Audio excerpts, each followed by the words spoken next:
The graph of a polynomial y is equal to f of x is shown here. Then the number of zeros. So how many zeros this function has got? So 0% calculation, 100% observation.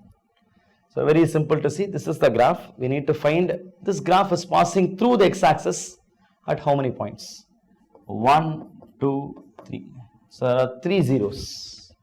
The points where the curve or function passes through x-axis. Those points are what we call them to be zeros. There are 3 zeros here. So option B, 3 should be the right answer. Yes, option B, 3 is the right answer.